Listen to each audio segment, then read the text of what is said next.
Hi guys, welcome to Two Faces. आज फिर से आपका स्वागत है हमारी एक और न्यू एंटरटेनिंग वीडियो में। ये वही स्क्रिप्ट है जो कि अभी मैंने तुम्हें 3-4 व्लॉग पहले दिखाई थी, उस टाइम से अब आगे कंप्लीट हुई है ये स्क्रिप्ट। गाइस, ये ओएनजीसी का वो शहर है जिसके अंदर आज हमने एंट्री कर ली है। इसका मैं तुम्हें सिंपल सा लॉजिक बताता हूँ। पहले मैं बता देता हूँ मैं कहाँ एंटर हुआ। यहाँ पे मेरी एंट्री है और इस टाइम मेरे प्रॉफिटेबल ट्रेड चल रही है और ये जो आप वाइट लाइन देख रहे हो ये हमारा टारगेट है। सिंपली अगर हम इस ट्रेड के लॉजिक के बारे में बात करें, देखो लोगों, इस ट्रेड का जो लॉजिक था वो कुछ इस तरीके से था।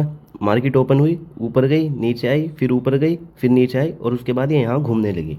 इसने यहाँ ब्रेक डाउन किया, लेकिन अगर इसे नीचे ही जाना होता तो ये बहुत तेज़ी से चली जाती, लेकिन ये नीचे नहीं गई।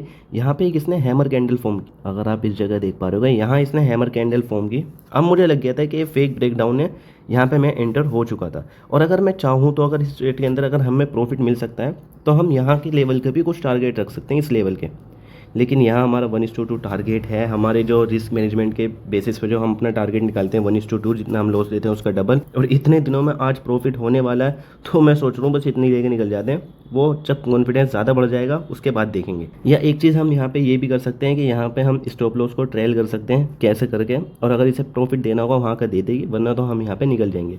डायरेक्टली एग्जिट नहीं करेंगे, स्टॉप लॉस को ट्रायल कर लेंगे, कुछ कर लेंगे, लेकिन डायरेक्टली एग्जिट नहीं करेंगे। और गाइस, 15 अगस्त को इंडिपेंडेंस डे के दिन हम चले गए थे दिल्ली। वहाँ आप लोगों से मिले, बहुत मज़ा आया। लेकिन आने के बाद यहाँ पर बहुत ज़्यादा तबीयत ख़राब हो गई थी, इस वजह से ना कोई सैटरडे में कोई वीडियो आई ना संडे में। हमारा प्लान था, जो हमारे जो टेलीग्राम पे जो रिकमेंडेशन आ रही है सैमको की तरफ से, हम उन्हें एनालाइज करते, इनके एनालिसिस करते कैसा कोई स्टॉक परफॉर्म कर रहे हैं। लेकिन हुआ कुछ नहीं, बस तबीयत ख़राब चल रही है और शायद अब भी है। अभी मुझे ये वीडियो रिकॉर्ड करनी है तो बहुत ही प्रॉब्लम होगी वीडियो रिकॉर्ड करते हुए। तुम्हें दिख जाएगा जैसी मेरी आवाज़ आएगी या जैसी आपको आवाज़ इस टाइम आ रही होगी। लेकिन एक चीज़ बहुत अच्छी रही, जो वहाँ आप लोगों से मीटिंग हुई, आप लोगों से बातचीत हुई, वो करके बहुत मज़ा आया यार। मतलब 10-15 लोग थे तो बहुत अच्छा लग रहा था बात करते हुए। अब देखना कैसे मौसम बदलना शुरू हुआ है। कल बहुत बारिश पड़ रही थी, अब देखो कितना अच्छा मौसम हो, हरियाली हरियाली चारों तरफ। ये देखो, हरियाली हरियाली। और अब तो खैर सितंबर और अक्टूबर आ जाएगा तो घूमने का बहुत अच्छा सीज़न है, तो देखेंगे मनाली वगैरह कहीं के लिए ट्रिप बना के देखते हैं। A few moments later. तो एक चीज़ दिखाऊँ, यहाँ हमारी एंट्री थी, ऊपर गया, फिर यहाँ पे कंसोलिडेट हुआ, फिर ऊपर गया, फिर यहीं पे नीचे आया, फिर ऊपर गया, अब फिर यहाँ पे नीचे आ रहा है। और ये अपनी इस ट्रेंड लाइन को फॉलो करते हुए जा रहा है। और यहाँ से देखो सिर्फ हमारा टारगेट कितना सा बचा था। अगर यार हो जाता तो अचीव ही हो जाता। लेकिन अब मुझे एक चीज़ समझ में आ रही है, टाइम जो है बहुत ज़्यादा हो रहा है, 1:12 हो रहे हैं, मतलब 1:15 बज रहा है। तो मार्केट में सेकेंड हाफ ये मार्केट का चल रहा है। अगर यहाँ से ये अपनी किसी भी लेवल को या फिर इस ट्रेंड लाइन को तोड़ देता है तो एक नीचे का हमें मूव देखने को मिल सकता है। और मैं अपने स्टॉप लॉस यहीं लेके बैठा हूँ तो मैं बहुत बड़ी बेवकूफ़ी करूँगा। तो मैं सोच रहा हूँ अपने स्टॉप लॉस को अब यहाँ कर लेता हूँ, यहाँ स्टॉप लॉस से इस जगह शिफ्ट कर लेता हूँ, क्योंकि यार अब ये इतना मूव दे ही चुका है तो मैं यहाँ का स्टॉप लॉस ले लेता हूँ कहीं का। ये कोस्ट टू कोस्ट होगा, ज़्यादा से ज़्यादा 20-30 रुपये हमारे इसमें जाएंगे, आने के लिए 500-600 रुपये यहाँ पे आ जाएंगे। ये हमारी कुछ पोजीशन यहाँ पे चल रही है, 200 रुपये का प्रॉफिट चल रहा है। ONGC 334.70 पैसा।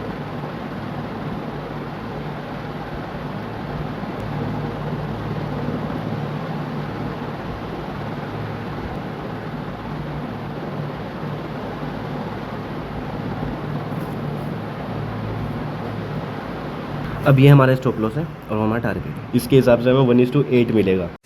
लेकिन खैर अभी के लिए मार्केट में क्या हो सकता है, यहाँ से ऊपर जा सकता है या फिर इस लेवल को तोड़ के नीचे भी आ सकता है, कुछ भी हो सकता है।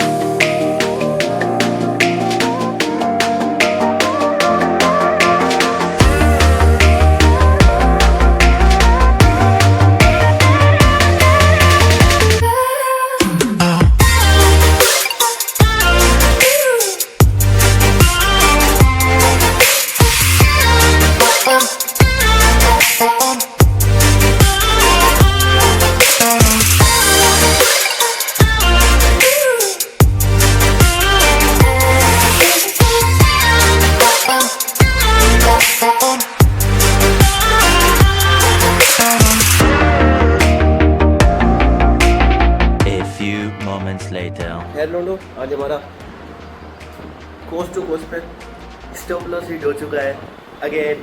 इस जगह का कर दिया था कोस्ट टू कोस्ट का, तो ये वहाँ से हिट हो चुका है और वापस से मार्केट ऊपर जाने की कोशिश कर रहा है। देखो हम कुछ नहीं कह सकते मार्केट के बारे में, जाएगा कि नहीं जाएगा, जैसा हो रहा है होने दो। अभी आपको कुछ दिनों से यहाँ पर प्रॉफिट देखने को मिल रहे होंगे, क्योंकि फ्राइडे के दिन मार्केट में बहुत अच्छी रैली देखने को मिली। अगर आप फ्राइडे वाली मार्केट देखो तो बहुत लोगों ने पैसा बनाया होगा, तो उनमें उस दिन की आग होगी। इन दिन मार्केट में क्या हुआ था, ये जो डेज थे, ये क्या हुआ मार्केट में, इस जगह यहाँ से लेके यहाँ तक का ये, फिर भी तुम्हें एक बार को यहाँ पे तुमने पैसा कमा लिया होगा।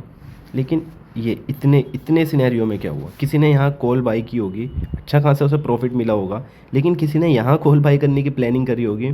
ये देखो फिर से वापस से नीचे, अगले दिन पूरा साइडवेज, फिर उससे अगले दिन ऊपर जा रही है, नीचे आ रही है, ऊपर जा रही है, नीचे आ रही है, ऊपर जा रही है, नीचे आ रही है, ऊपर जा रही है। देखो भाई, तुम ये बात कब समझोगे कि इंडेक्सेस तुम्हारे लिए नहीं है। भाई ये 20-25 हज़ार रुपये के ट्रेड करने वालों के लिए इंडेक्स है ही नहीं। अगर तुम्हारे पास 5-10 लाख रुपए हैं तो फिर भी हम मान लेते हैं, लेकिन फिर भी इंडेक्स तुम्हारे लिए जब भी नहीं है। इंडेक्स में बड़े प्लेयरों के लिए हेज करने के लिए इंडेक्स को बनाया गया था। ऑप्शन ट्रेडिंग इसीलिए की जाती है। यहाँ से कोई करोड़पति बनने का फॉर्मूला नहीं है। अगर आपने करोड़ों की पोजीशन ऑलरेडी ले रखी है, उनको हेज करने का फॉर्मूला है। अब क्योंकि यहाँ एंटी बैरियर इतना कम है कि अगर आपके पास 5,000 रुपये भी हैं फिर भी आप एक लॉट ले सकते हो, तो गरीबों को लगा कि हम यहाँ से अब अमीर बन सकते हैं। देखो गाइस, ऑप्शंस मैं तो रिकमेंड नहीं करता, लेकिन फिर भी अगर आपको ऑप्शंस करने हैं तो पहले इंट्राडे में अपने आप को परफेक्ट करो, इंट्राडे में ट्रेड लेने की कोशिश करो। पहले इंट्राडे में प्रॉफिटेबल हो जाओ। ऑप्शंस में जब जाना, पता लगेगा कभी ये स्टॉक मूव देता है, पता लगेगा कभी ये स्टॉक साइडवेज हो जाता है, तो उस टाइम उन स्टॉक्स में ऑप्शंस करना, ना कि इंडेक्स में। क्योंकि जब आप स्टॉक से डायरेक्टली इंडेक्स पे शिफ्ट हो गए ना, तो यहाँ ऐसा नहीं होता इंडेक्स में कि अगर कहीं किसी लेवल का ब्रेकआउट आ गया तो बहुत भागते हैं इंडेक्स। ये कभी 4-5 साल या 7-8 साल पहले होता था, अब वहाँ से रिवर्स भी बहुत जल्दी हो जाते हैं। जो लोग कहते हैं ना कि अभी कुछ दिन पहले निफ्टी 19,000 था, अब 24,000 आ चुका है, तो भाई उसमें से पता नहीं कितनी बार उसने गैप अप ओपनिंग दी है। 19,000 से 24,000 तक आया है, तो उसमें पैसा लॉन्ग टर्म वालों ने कमाया है, तुमने नहीं कमाया है। ये जो तुम इंट्राडे करने बैठ जाते हो रोज ऑप्शंस लेके। सही बात है। एनीवेज लोडो, आज का दिन हमारा यहीं पे खत्म होता है। आज था हमारा day 10 of 30 days trading challenge. आज के दिन में इतना कुछ खास हुआ नहीं, लेकिन हमने एक चीज़ और अच्छे से सीख ली कि जब भी अगर हम कहीं भी ट्रेड ले रहे हैं, अगर टारगेट हिट होने से पहले ही थोड़ा सा भी अगर हमारा टारगेट बचा है और वहाँ से मार्केट रिवर्स हो रही है, तो हम अपना stop loss cost to cost कर लेंगे। अब लॉसेज में नहीं निकलने वाले, अब हम लॉसेज को और छोटे कर लेंगे, अब हम प्रॉफिट पर ज़्यादा ध्यान देंगे। तो खैर, आज का हम वीडियो यहीं तक रखते हैं। कल हम PNL देखेंगे कि हमने इस 10 दिन में कितना कमाया, उस हिसाब से अपनी स्ट्रेटजीज आगे बिल्ड करेंगे। तो आप मुझे नीचे कमेंट में बताओ क्या आपको सीखने को मिला इस वीडियो से, और वीडियो को लाइक करो। वैसे यार वीडियो तो लाइक कर ही दो, अब प्रॉफिट नहीं हो रहे तो खैर लॉसेस भी नहीं हो रहे, वीडियो को लाइक करो, और चैनल पर नहीं हो तो चैनल को सब्सक्राइब करो। बस 30 डेज देखते हैं कैसे जाते हैं हमारे। तो